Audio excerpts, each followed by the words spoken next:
Hello, I'm your host, Patty Smith. For those of you who may not be familiar with Brandywine, here's a little background. Brandywine has been a vital, diversity-driven, nonprofit cultural institution for 50 years. It is located in Philadelphia. Its mission is to produce and share art in order to inspire and to build bridges among global communities. BWA has several ongoing programs. It funds short-term residencies for artists to produce limited edition original prints. It works to bring the art of diverse cultures to institutions and committees through exhibitions and by establishing satellite collections across the country. BWA offers internships to Philadelphia high school and undergraduate college students who are majoring in art or a related field. Its latest project, called Artura, is a free, interactive digital archive of culturally diverse art that gives educators and students access to information and images representing contemporary cultures and traditions from around the globe. You can access this unique website by registering at artura.org, and you can find more information about Brandywine at their link, Brandywine Workshop and Archives.org. You can find these links on the screen after the program. As part of its residency and exhibition programs, Brandywine invites artists to participate in Artists in Conversation. Today's guest is Napoleon Jones-Henderson, an interdisciplinary artist whose work is included in the exhibition Comings and Goings, Mobility, Experimentation, and Exploration in the Art of the African Diaspora. It was curated by Jessica Womack and is currently on view in the printed image gallery of Brandywine Workshop and Archives at 730 South Broad Street in Philadelphia. You can visit this exhibition by making an appointment until February 24th. Napoleon Jones-Henderson was born in Chicago, Illinois. He studied in Paris, France, earned a BFA from the Art Institute of Chicago, and an MFA in interdisciplinary art from the Maryland Institute College of Art. He is based in Roxbury, Massachusetts, and has been there since 1974, where he's been an influential community member, educator, and mentor. In the late 60s, Mr. Jones-Henderson became a member of Chicago-based artist collective AfriCobra, which stands for African Commune of Bad Relevant Artists. And he was included in the group's important series and exhibitions. An exhibition of the work by the artists of that collective traveled to Venice, Italy, as AfriCobra Nation Time as an official collateral event in the 2019 Venice Biennale. He is one of the collective's longest serving active members. For more than 50 years, Mr. Jones-Henderson has been inspired by the lived experiences and cultures of the African diaspora, and he has created works that strive to highlight, celebrate, and empower the communities where he lives. Often focused on themes of Pan-Africanism and racial justice, he creates works in a number of media such as woven tapestry, copper enamel, sculpture, painting, prints, and other works on paper. Mr. Jones-Henderson has been awarded several public art commissions. His work is included in a number of collections, such as the DuSable Museum of African American History, I hope I said that name right, the New York Public Library's Schomburg Center for Research in Black Culture in Harlem, the museum at Hampton University, and the Brooklyn Museum of Art.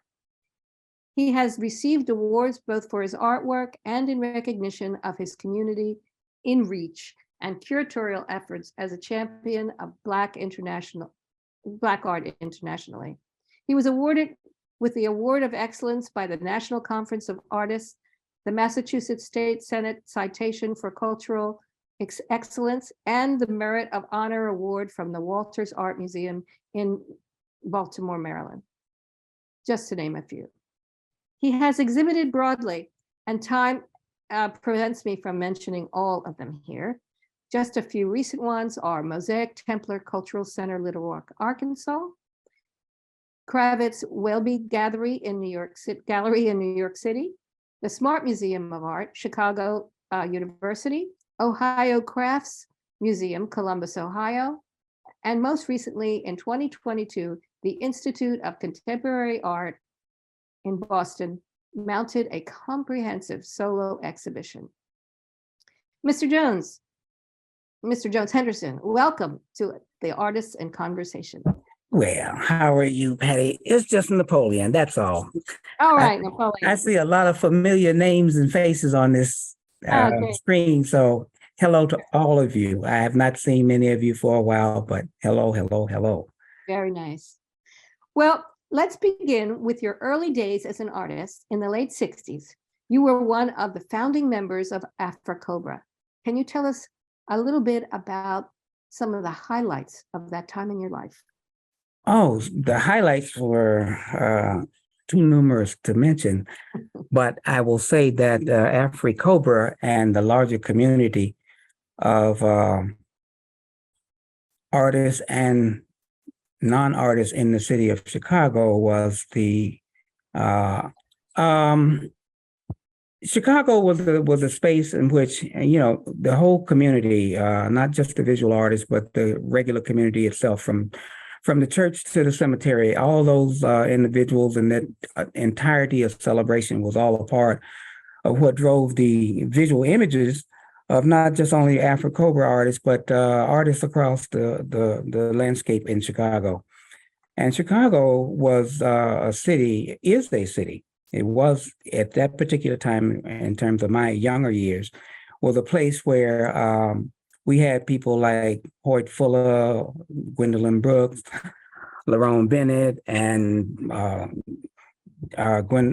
Barbara Jones, yes, but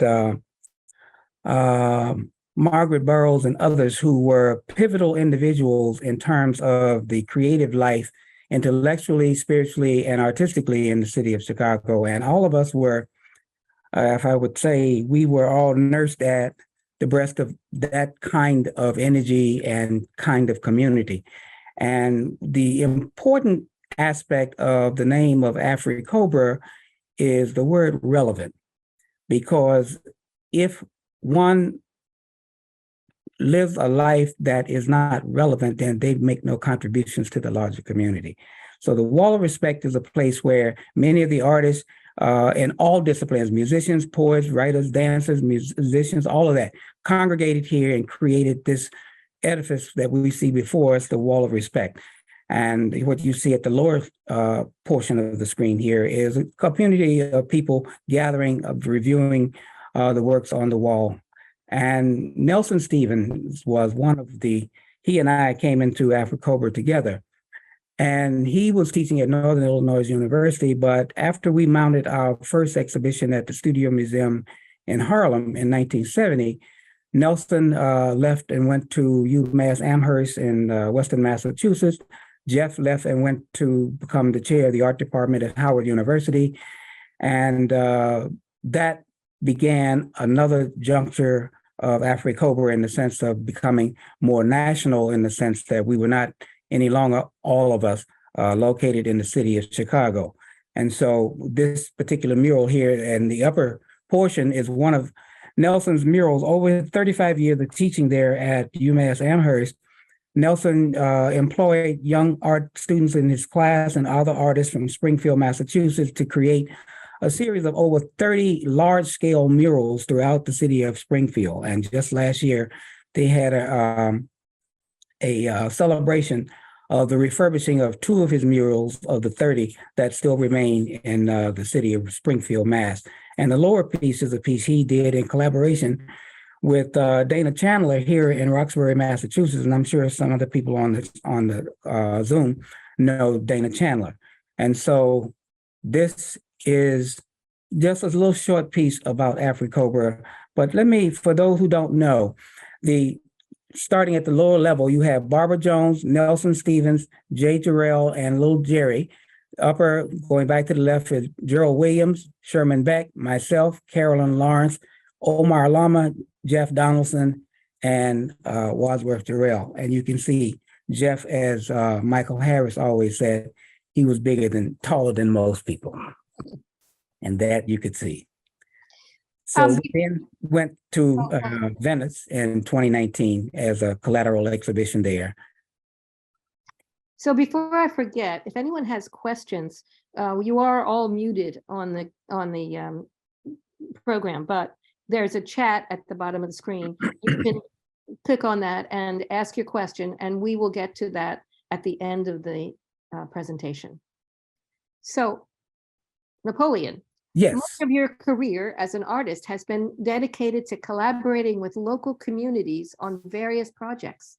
For example, Roxbury Rhapsody and Rhapsody in Knowledge.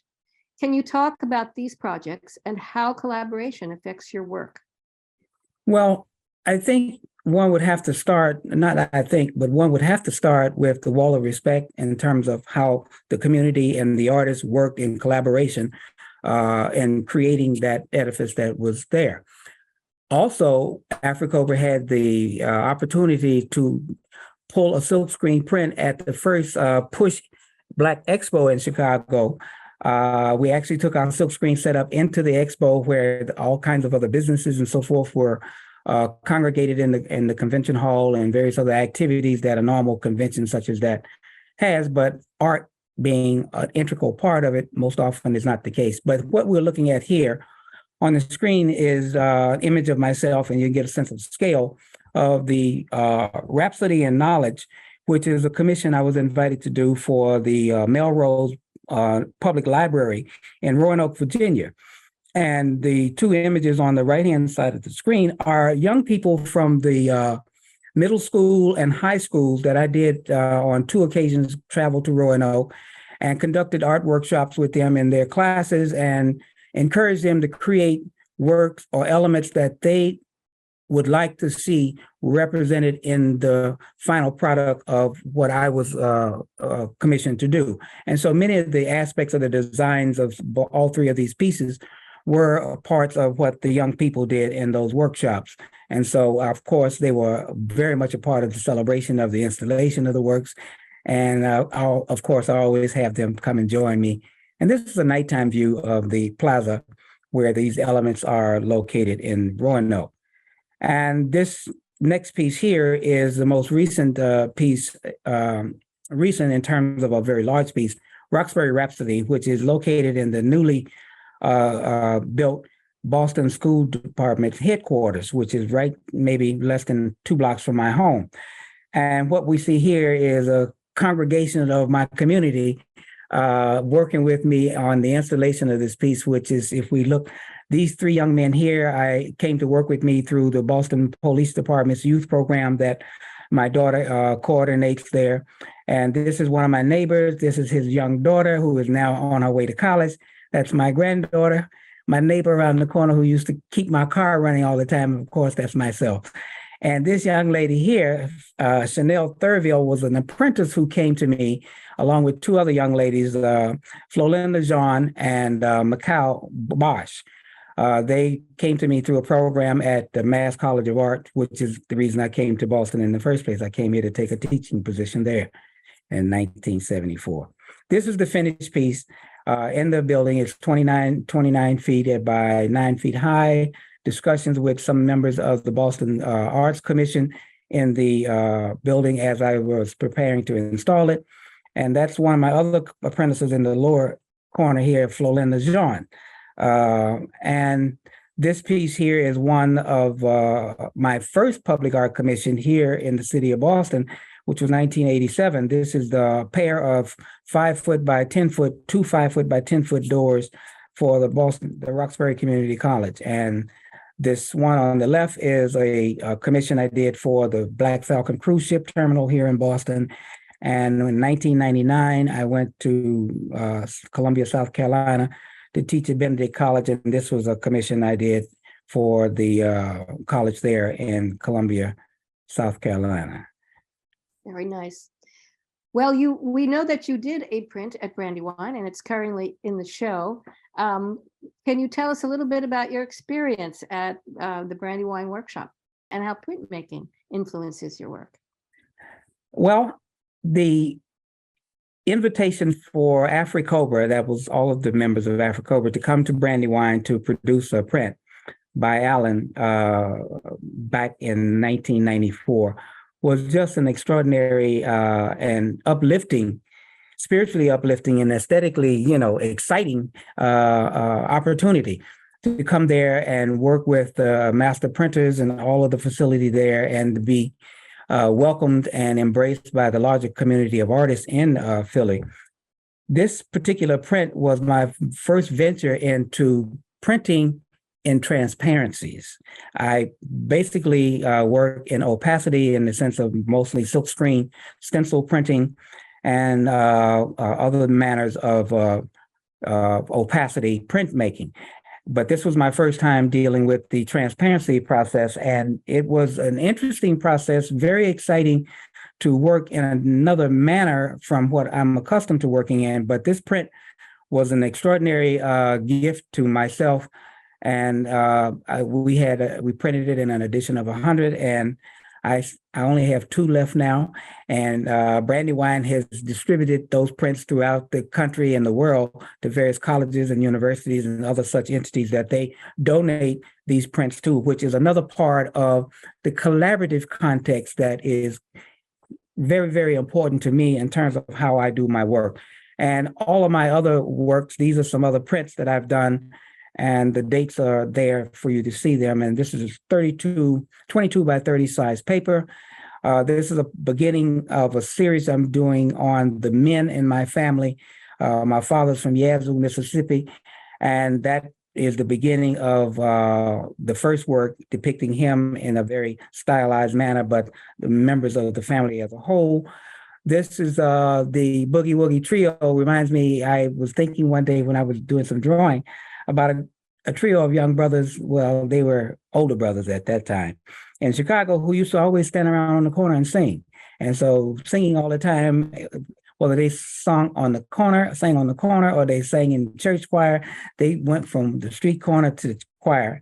And there was another woman who was just an extraordinary individual who lived on 63rd Street. Her name was Sadie. And I did this particular series of prints here in honor of her, Sister Sadie. And it's her, and the one on the right is a very unique print. I only did one of that with the sunglasses, and the other was an edition of 5. And the most recent print I've done is this one here, is dedicated to Paul Laurence Dunbar. And gold leaf and the aspect of stylized configurations of the anatomy is very much important to how I see depicting the work, which they don't necessarily have to remain dedicated to the person that they are, but they represent the larger community as a whole. Thank you, Napoleon. You're adept at using many materials and techniques: copper enamel, tapestry, fabric, and even performance and installation. What prompts you to use the specific materials for a project? Well, I would say for the idea or the design or the composition, I may sketch out. Sometimes I don't sketch it out. But the choice of material, whether it's woven tapestry or whether it's enamel on copper or whether it's a silkscreen print or one of my 3-dimensional pieces, or one of the pieces I'm most involved with now is a mixture, or I should say a blend, of video, sound, and the physical work itself. And we'll see a couple of pieces where we get to the sound later part. But these are tapestries. They were, the one on the left is actually the first print that Africobra did as a collective print that we did for distribution to the larger community at $10 a piece. That was what those prints were. Interestingly enough, they were 30 by 40 inches. That's a huge sheet of paper.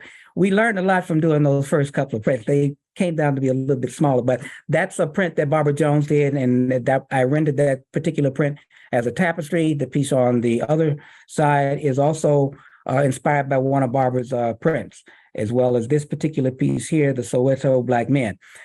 And one of the most important elements for me in making the transition from Chicago to Boston was that I found a textile mill, and that was one of my inspirations for coming out here. It was close to seafood, I was close to New York, and I didn't have to live there. And the textile industry had been here. And so I found these yarns that are in the upper register here They're metallic yarns that were produced back in the 1920s. And those were the shimmering garments that the women wore in the Roaring '20s period. And so I was able to find these yarns, which allowed me to create in my tapestries one of the other principles of Afro-Cobra, which is shine. And so the reflective quality of those yarns throughout the tapestry allows for the other elements of that extraordinary brilliance that happens when the Black body is covered with moisture or oil, and it begins to have that beautiful glow and glitter.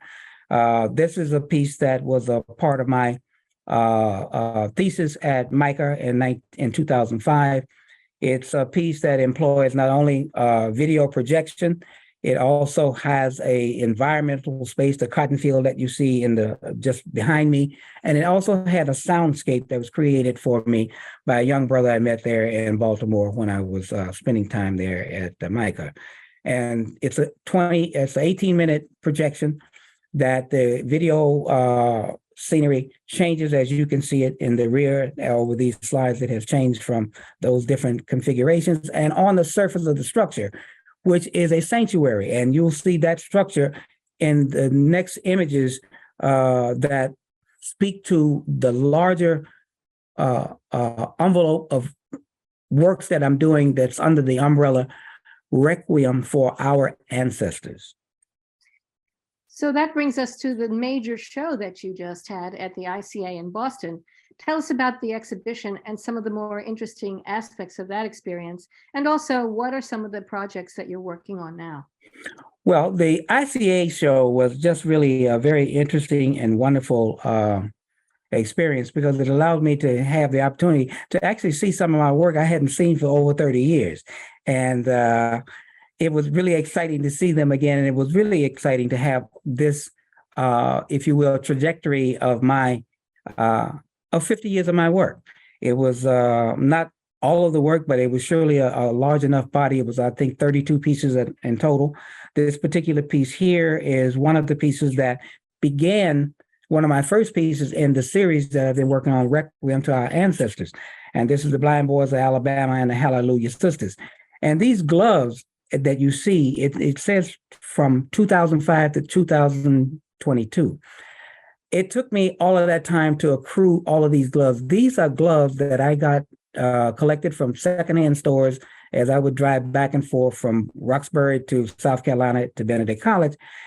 And the reason it took so long to a great degree was because I could have gone to the store and bought gloves, but I wanted gloves that had the essence, the spiritual essence, the oils and the aromas of the people who had worn them and the manner in which they had worn them many times for all kinds of celebrations. And clearly, many had been worn in celebration of the Blind Boys of Alabama, visiting their churches or other situations where they congregated together. And therefore, it took me that long to collect those gloves because it's about the spirit of those ancestors, because the gloves end up in secondhand stores or other places because those persons have passed on. And therefore, they are ancestors, and they are a part of these pieces that I have been working on for the last 28 such years. This is a view in one of the rooms, and of course, the galleries, the three galleries that my works were installed in were all of the Afro-Cobra colors, the Kool-Aid colors, which is a principal aspect of Afro-Cobra. Anybody that knows us know that for sure, and those who don't know us, you know it now. The museum was a little hesitant at first, but then we came to understand that, this was an Afro-Cobra member, this was an Afro-Cobra exhibition, even though the works were all created by myself. The walls, the entire space is a part of my work. The work doesn't exist outside of that. These pieces you see on the vertical platforms here, these are the most current works that I'm working on, and these are all part of the series Requiem for Our Ancestors. And the upper portion of these pieces, you can see this young man here, the height, they're roughly about 72 inches, and some of them are just a little bit shorter. But the structure at the top, the building, house-looking structure, has no windows nor doors that have any doors. They are ostensibly the place in which the spirits of those who have passed on, who are not properly honored in their death, such as having been able to have had a burial ceremony or a funeral or some other such situation, starting with those from 1619 coming over on the transatlantic, all the way up to the current situation we have in Memphis, Tennessee. Those spirits of those individuals have a place to be. These structures have no windows, nor do they have any doors. And the very first one I did was the one right here in 1964, in memory of the 4 little girls that were killed in the 16th Street Baptist Church in Birmingham. The lower portion of these structures are inspired by the Egungun dance mask that from the Yoruba people of Nigeria. And the Egungun Society is the society that takes care and honors the spirits of the deceased. And many of us have grown up and we have had people tell us to be careful what we do and things of that nature because the spirits are always present. And the lower portion of this is in honor of that whirling costume of the gala day, the Egungun, and that stirs up the spirit. So these structures at the top is the place where the spirits can reside. And the one on the right, for all of those of you who are from Chicago are on here, that's the Requiem for Chicago, the 1919 race riot that occurred in Chicago at the screening, not at the screening, but as an outcome of the screening of D.W. Griffith's Birth of a Nation, that President Wilson screened at the White House and made a proclamation that it was the most important document of American history to have been made. But that's what that was. And the other piece is a piece to Baldwin. And Gijora, this is an extraordinarily gifted young sister, and all of her expertise is noted at the bottom, but she worked with me in creating the sound umbrella that accompanied these figures here in the gallery spaces. There was a sound umbrella embracing the entire space where these pieces resided. And she came, did her poetry performance piece. And the young lady in the background there, that's my granddaughter. She's an extraordinarily gifted videographer and just a wonderful young lady. And here are some other scenes from the performance that traveled from the first gallery through the second into the third gallery, which we spent quite a bit of time with a very large congregation of people. I think it was roughly about 150 people there. And this was the first time the ICA has ever had an exhibition such as mine, and all the accompanying ancillary activities that I had programmed in the piece itself for the period of from February to August of last year. And people are still talking about it every time. And all of the docents down there just love me. They've become my extended family as well. They were my other collaborators at the museum because they would take people through. I spend a lot of time talking with them, explaining and talking with them about what the meaning of the works were, and so that they could share it with the people who came to the museum. And they too were a part of my extended family now. Great. Well, I see that we have 3 questions from our audience. So I'll pull them up and read them out, and you can answer them. Ashen love to the memory of the Afro-Cobra artists, Nelson, Jeff, Michael, and their marvelous work. Congrats to you, Napoleon, for your work and the mantle that takes them with you as you advance these important conversations. So that's very nice comment. Well, they are very much here with me every day. And Afro-Cobra is a family. We have, and you would never imagine, well, at least I would say we never imagined when we came together that we would travel a half a century down the road together. And to look back over that time and to know that all of us have raised children together, and we've had all of our other relationships and other kinds of activities together. And many times people have asked, how is it that Afro-Cobra has remained a group? And we've remained a group because we are family. And families, some of us have early on no longer participated with Afro-Cobra for various reasons of having other life journeys to take.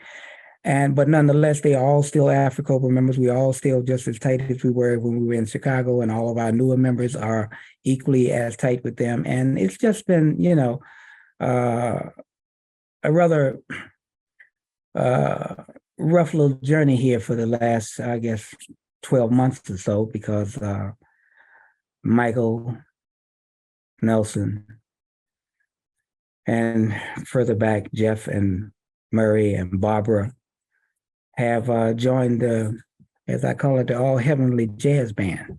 They play the music every day. Martha Sanchez, our program director, says hi from New York. Hello, Martha.